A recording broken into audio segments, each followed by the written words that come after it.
আজকের গরমে একদম পুরা শেষ। সত্যি আজকের গরমে আর কিচ্ছু ভালো লাগতেছে না। এই যে দেখো আমি এখন খালি গায়ে, বাড়িতে থাকাই যাচ্ছে না। একটা দুইটা তিনটা চারটা যতগুলা ফ্যান লাগাই দাও, বাড়িতে থাকার উপায় নাই। মানে যখনই বাগানে আসি তখনই একটু শান্তি, তাছাড়া শান্তি কোথাও নাই। তো বাগানে আসলে শান্তিও পাওয়া যায়, বাগানে আসলে আমও পাওয়া যায়। তো আবারও বাগানে আসলাম, দেখি আম পাইটাই নাকি। তো সারাদিনই আম টুপটাপ পড়তেই থাকে, ঠিক আছে। আর সারাদিন বাগানে আসি, আম কুড়াই খাইতেই থাকি। তো আম কিন্তু প্রায় শেষের পথে, মানে সব গাছে একসঙ্গে আম পাকতে শুরু করে দিছে, তাহলে আর কয়দিন থাকে বলো। তো যাই হোক, আমি একটু আবারও আসছি সামনের দিকে, দেখি আমটাম পাই নাকি। আর আম তো পাইনি এখনও, কিন্তু কাঠবিড়ালির দেখা পাই গেছি, যারা আমাদের আমগুলো নষ্ট করে দিচ্ছে। আর এদিকে প্রচুর রোদ বন্ধুরা, এদিকে যাওয়া যাচ্ছে না। আর আজকের ব্লগটা কিন্তু খালি গায়ে হবে। তো আজকের ব্লগের নাম হচ্ছে খালি গায়ে ব্লগ, ঠিক আছে।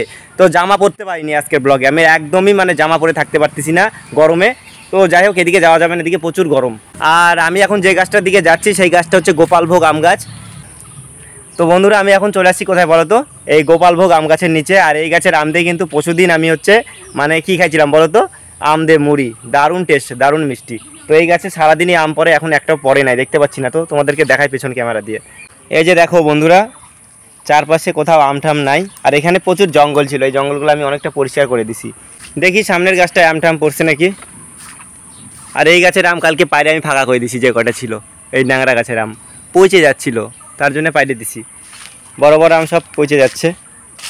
আর এই যে এটা হচ্ছে আমাদের বাগানের সব থেকে বড়ো আম গাছ, এই যে দেখো। তো এই গাছের আমি বেশি পড়ে, তো এখন তো একটা পড়ে নাই। আমি সকালবেলা দুইবার কুড়াই নিয়ে গেছি, পাইঠাই নাই। এই যে দেখো, পড়েনি এখন। এই দেখো একটা জিনিস দেখাই তোমাদেরকে, এই যে দেখো কাঠবিড়ালি কীভাবে আম খাইয়ে খাইয়ে ফেলে, একদম মানুষের মতো। অনেক খাইছে এইভাবে, তোমাদেরকে দেখাচ্ছি আরও আমি। ক্যাটলগ দেখো শুধু, এই যে দেখো এখানে একটা, এইভাবে সব আমগুলা খায়।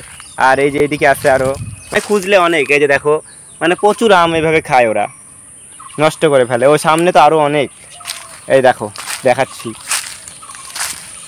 এই যে একটা, এই যে একটা, এখানে একটা, আর ওইদিকে গেলে তো আরও আছে, আমি আর যাচ্ছি না, ঠিক আছে। কিছু কিন্তু মনে করো না, আজকের ব্লগ কিন্তু খালি গায়ে হবে।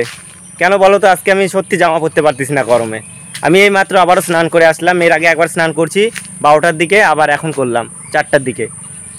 দিনে দুইবার হলো, আরও একবার দুইবার হতে পারে, ঠিক আছে। আমি এখন কিন্তু চলে আসছি অন্য একটা বাগানে, আমাদের পাশের জমিটাতে। আর আমাদের চিকনি চামেলি কিন্তু এখন ওখানটাই আছে, দেখো আমাদের বাড়ি ছাড়া অনেক দূর আছে ওরা। এই যে দেখো বন্ধুরা, চিকনি চামেলি এদিকে, এরা ঘাস খাচ্ছে।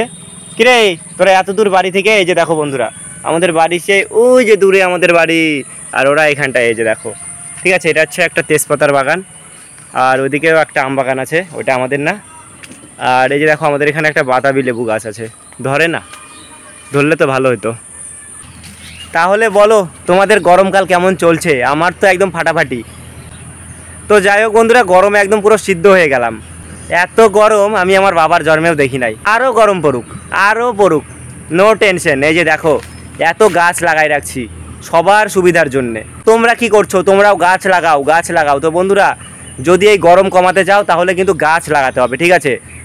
তো তোমাদেরকে আবারও বলছি, গাছ লাগাও প্রাণ বাঁচাও, গাছ লাগাও প্রাণ বাঁচাও। একটা গাছ একটা প্রাণ, মানে একটা গাছ 10টা প্রাণ, এরকম ব্যাপার। মেন কথা কি বলো তো, গাছ লাগাতে হবে, গাছ না লাগালে হবে না। তো আমি এখন তো দেখতে পাচ্ছ বাগানেই আছি, এখন বাড়ির দিকে চলে যাব। আর এই ব্লগটাও শেষ করবো এখানটাই। ছোটো মোটো একটা ব্লগ তোমাদের সঙ্গে শেয়ার করলাম। আমি বাড়িতে যেভাবে থাকি সেভাবেই তোমাদের সঙ্গে শেয়ার করি, ঠিক আছে। আর আমাদের একদম এটা, আমি বাগানের একদম লাস্ট মাথায় চলে আসছি। এইদিকে আমি বেশি ব্লগ বানাই না, তো এইদিকে আসছি। আর এইদিকেও কিন্তু আমাদের কিছু লেবু গাছ আছে, ওগুলার কি অবস্থা তোমাদেরকে দেখাচ্ছি, দাঁড়াও। এই যে দেখো, এদিকে আমাদের একটা লেবু গাছ। এই লেবু গাছটা না আগে অনেক বড় ঝাপড়া ছিল, কি যে হয়েছে গাছটার কে জানে। তার জন্য দেখো গাছটা অর্ধেক মরে গেছে, আর এখন কিছুটা আছে, 2-1টা লেবু আছে গাছটাতে। আর ওখানেও একটা দেখতে পাচ্ছ দূরে, ওই গাছটা। আর এই গাছটা বাগানের সব থেকে বড়ো লেবু গাছ ছিল, কিন্তু এখন একদম এরা দেখো কি অবস্থা, মরে গেছে অর্ধেক, আর অর্ধেক আছে। কি বলবো, দুঃখের কথা। তাহলে বন্ধুরা, এই ভিডিওটা এখানটায় শেষ করছি নাকি? দেখা হচ্ছে আবারও নতুন কোনো ভিডিওতে। ভিডিওটা ভালো লাগলে অবশ্যই লাইক করো, কমেন্ট করো, শেয়ার করো, আর সাবস্ক্রাইব করো। আমার বলার কাজ আমি বলে দিই, এবার তোমাদের দায়িত্ব, তোমরা হচ্ছে সাবস্ক্রাইব করে দেবা, ঠিক আছে। এখন বাড়ির দিকে যাই, আর কি। দেখা হচ্ছে নতুন কোনো ভিডিওর সঙ্গে। টাটা।